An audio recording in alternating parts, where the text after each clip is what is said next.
How are we going, everyone? I'm a friendly tree and welcome to Nina Williams in Depth. Today I'll be guiding you on Leo's back +1/4, which is a pretty well known move of Leo's. Make sure the settings are up. We're going to have detailed display here. Now Leo's back 1/4, the input back 1 then 4. I'm not going to try and pronounce that name because I'm going to get it wrong, but most people just refer to it as back 1/4, okay? If we record, it looks like this. So you can see from the frame startup, it's 18 frame startup and then 23 frame on the second hit. We don't have enough of a gap to interrupt here, and it's an elbow into a knee, so we cannot reverse either. 18 frame startup, second hit is +9 and leaves Leo in a stance on block. On hit, second hit is +15 and leaves him in a stance. If we go here, you see the fastest option from the stance is a 13 frame high. Even though on hit it's +15, Nina can still block that, unless it's counter hit of the second hit. Counter hit on the first hit will not work.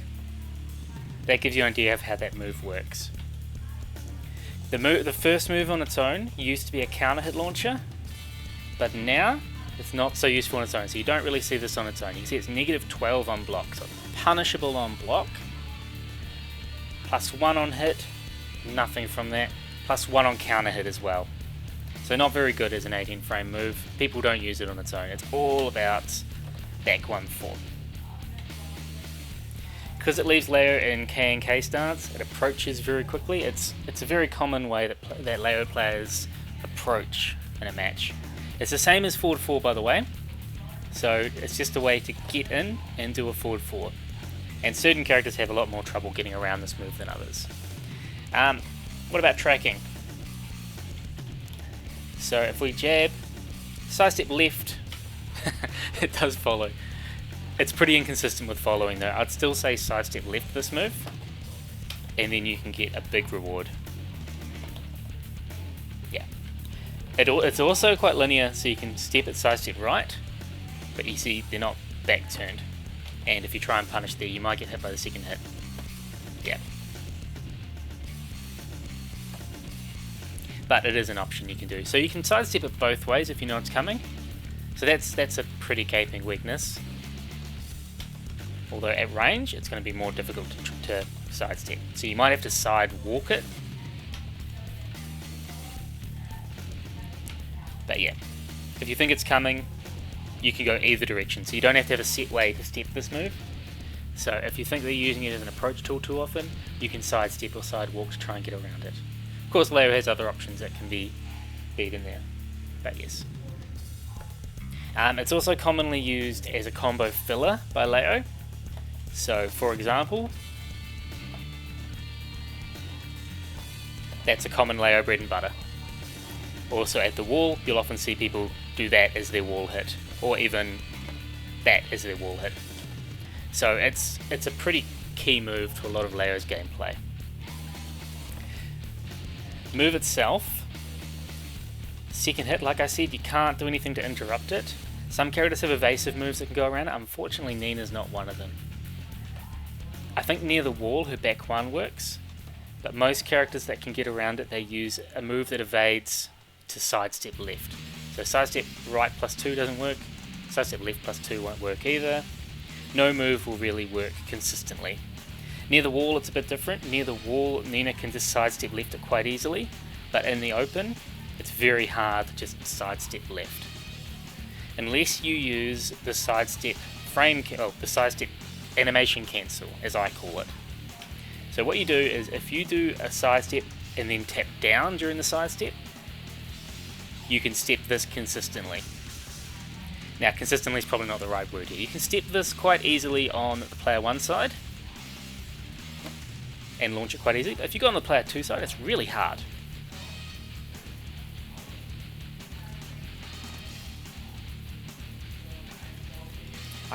I can get it, but it's really hard. So it's probably not even worth it on the player 2 side. So that's where this matchup you generally want to be on the player 1 side against Leo. Just because this move becomes so much more deadly for Nina. There we go. See how hard that was? Alright, what about common options Leo has off this? So of course it leaves Leo in K and K, which means we've got K and K 1, 2, K and K 2, K and K 3. Sorry, let's look at the frames as we do it. So K and K 1 is 18 frame startup, K and K 2 13 frame, so that's a high and a high. Oh. Second one is a counter hit launcher. The first one is a wall bounce. So that's already pretty threatening, isn't it? But they're both highs. Then we've got the hop kicks. So 20 frame startup. Then we've got the low, 20 frame startup. So I mean immediately we've got a hop kick and a low of the exact same speed. And we've got the 1+2 that was added in Season 3. 25 frame, but don't count it out. So they're common options that Leo can do from there. But now as well as those moves, Leo can cancel K and K with a down forward and do whatever they want really. So generally they do quarter circle forward moves or while standing moves. They're the easiest, but they can even do things like cancel into another K and K, and that's where the K and K loops come from, where you'll do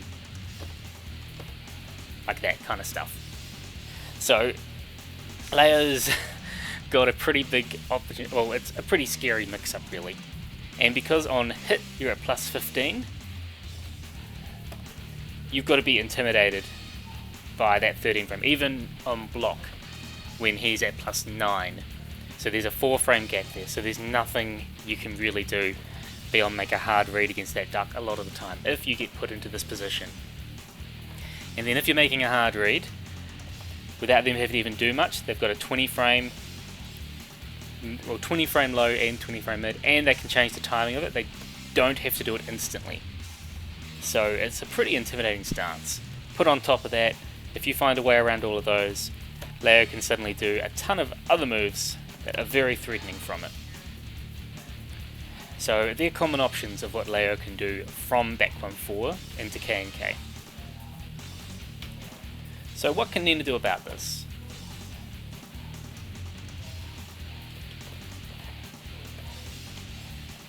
We're not going to have enough options here, are we?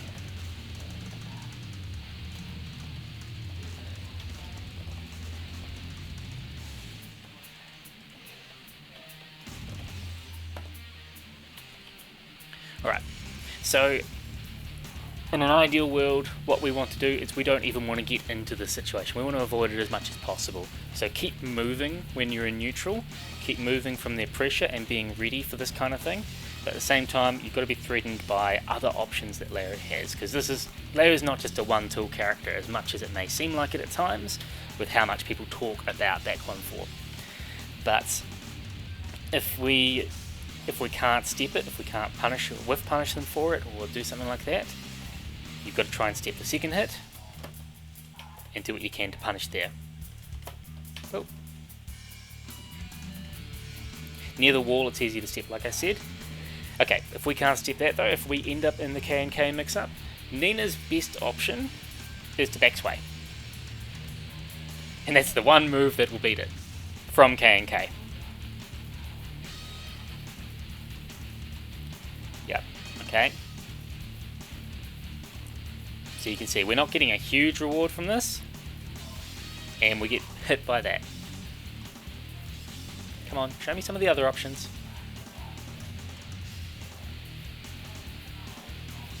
Yeah, so you can see how backsway beats all of these. Except for the newly introduced 1+2. Oh, excuse me. But then we start getting things like that in the mix, or even delayed timing. Hold on.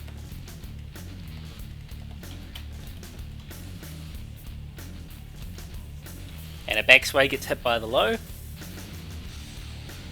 Still beats that, thankfully. But as soon as a Leo starts doing the cancels, or is aware that you're backswaying, You need to stop back swaying, trust me, because you'll just get beaten by whatever they want to do.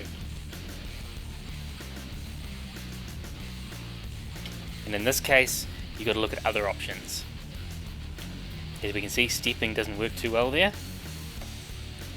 You cannot really get away from this. You can challenge in this case though, because they're no longer at frame advantage. So what can be a smart idea here, is to duck. Duck and throw something out quick.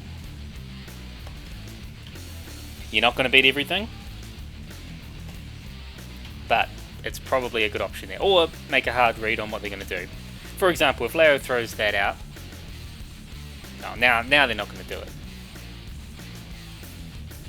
At least you can punish it. But just be aware that you can't beat everything with the backsway. Yeah. So keep that in mind, that Nina does not have any surefire ways to beat this mix-up, but at face value she does. So depending on the player you're versing, you can generally start by backswaying and seeing how they react, and then if they change what they're doing, if they act in a different way, that's when you have to actually, well, that's when you're truly forced into a guessing game. I guess my take home message there is try not to get into the mix up at all as possible.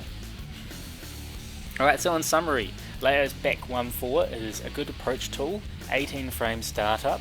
It leaves Leo at good frame advantage and in K&K stance.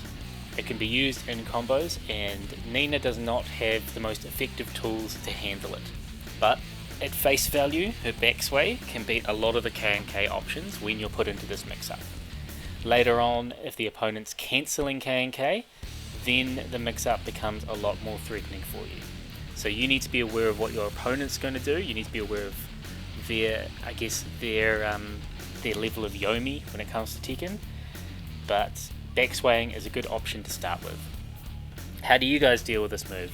Please comment below. Tell me how you approach Leo's back 1-4. Do you just try and keep out of the mix-up entirely?